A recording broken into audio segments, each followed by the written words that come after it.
Agora, eu quero chamar a Deise Ciocari aqui, que é cientista política, jornalista. Bem-vinda, Deise. Oi, Miriam, prazer estar aqui com vocês. Prazer é todo meu. Ô, Deise, eu queria saber de você, qual é a sua análise sobre a primeira-dama Michele Bolsonaro pedindo perdão pelos palavrões do marido, né? Ela falou assim: ah, eu também não concordo, mas ele é assim, tem gente que gosta, né? E essa fala ela fez para uma plateia ali de deputados aliados do Bolsonaro. Ela falou assim: olha, eu também estou saindo da minha zona de conforto. Quando eu estou assim discursando em eventos políticos, porque eu prefiro ser, aí eu vou abrir aspas aqui, tá, pessoal? Ela fala assim: mãe, esposa, ajudadora, porque é o papel da mulher. Mas se Deus quer assim, vou pedir para ele me dar sabedoria. Ô, Deise, seu comentário, por favor.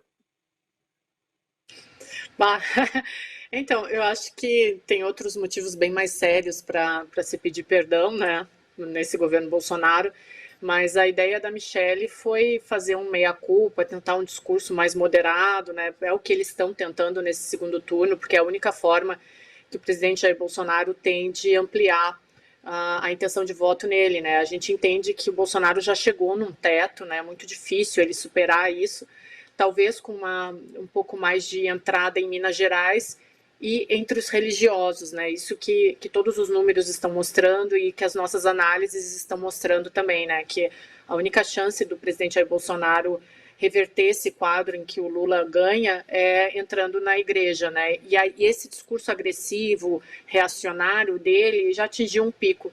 Então agora tem que ir para um discurso moderado. Como para ele isso é quase que uma catarse, ele não consegue fazer, né? Então a primeira-dama entra e faz esse papel, tenta ser um pouco mais moderada, né? Então, Daisy, mas no vídeo todo a gente tá assim meio brincando com essa coisa, desculpa pelo palavrão. Puxa vida, ela podia ter pedido desculpas pelo fato dele ter imitado pessoas com falta de ar, né? Eu achei isso aí de uma crueldade, assim. Mas tudo bem, ali era uma fala dela num momento descontraído e tal. Agora, me surpreendeu muito quando você assiste o discurso todo da primeira-dama, que ela diz: nós precisamos vencer essa guerra. Todo mundo sabe que é uma guerra espiritual. Caramba! É muita tristeza falar que as eleições que são a nossa festa da democracia, agora nós estamos falando de uma guerra espiritual, Daisy. Tudo bem que tem uma batalha aí pelo voto evangélico, mas não te choca esse tipo de comentário da primeira-dama? Choca. Em primeiro ponto, Miriam, pelo que eu falei aqui no início, né? Acho que para fazer um pedido de desculpa tem muito mais motivo do que um palavrão, né? Esse governo, em 4 anos, assim, poderia ficar mais 4 anos só pedindo desculpa pelo que aconteceu.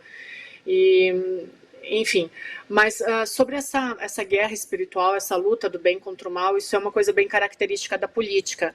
Mas o que a gente esperava, e o que sempre se espera de um governo, é que em tempos inconstantes e intranquilos, a tranquilidade venha justamente de quem nos representa. E não é isso que tem acontecido, né? Esses últimos 4 anos, eles são de instabilidade, eles são de uma intranquilidade que é muito raro de ver numa democracia. E aí, quando a primeira-dama, que é uma pessoa religiosa, é uma pessoa que a gente sabe que é espiritual, ela chama para essa guerra do bem contra o mal, o que ela está fazendo, e é o que mais me choca nisso tudo, é incitando uma violência subliminar simbólica. Então, venham para a nossa luta, lutem contra o outro que está aí, que é o mal a ser aniquilado. Esse é o grande problema que a gente tem vivido nos últimos anos, é o que eu sempre bato nessa tecla, o Prando, que está sempre aqui no My News também, a gente sempre fala isso, essa violência simbólica sendo institucionalizada. Então, o outro, ele não é mais um opositor, como a gente sempre viu aqui durante a abertura democrática brasileira. O outro é um inimigo a ser aniquilado. E aí, quando ela faz esse tipo de discurso de estamos vivendo uma guerra espiritual, ela está chamando para uma violência simbólica. E isso é muito perigoso num país que já tem vivido, inclusive, violências físicas. É preocupante esse tipo de discurso. Pois é, e estava lá nesse encontro, os governadores estavam lá, né? O governador do Mato Grosso, do Goiás, ministros do governo, e estava também o presidente da Câmara, o Arthur Lira, que é do PP de Alagoas. E eu queria abrir uma janelinha aqui para a gente falar sobre o Arthur Lira, porque ele prometeu pautar um projeto que pede a prisão, cadeia, 10 anos até, dos responsáveis pelos institutos de pesquisa, e não só os responsáveis, os pesquisadores também. E aí o objetivo desse projeto seria punir as pesquisas que falham nos seus resultados abaixo da margem de erro. Ele também quer impedir que as consultas, né, as pesquisas sejam divulgadas 15 dias antes das eleições. Aí ele falou assim que pretende votar na Câmara essa semana ainda esse projeto, ele só não definiu ainda quem vai ser o relator, mas ele diz que tem celeridade, que quer que o presidente do Congresso, o Rodrigo Pacheco, coloque isso em pauta. Eu não acredito que eles votem uma coisa dessas, assim, tão próximo das eleições, Deise. Agora, eu fico me perguntando qual é o interesse do Arthur Lira em colocar esse projeto em votação neste momento. O que você acha, Deise? Bom, primeiro ponto, o Lira não tem demonstrado atitudes muito democráticas, né? Ele comanda o orçamento secreto, ele tem plenos projetos de se manter no poder, independente de quem venha ser o próximo presidente.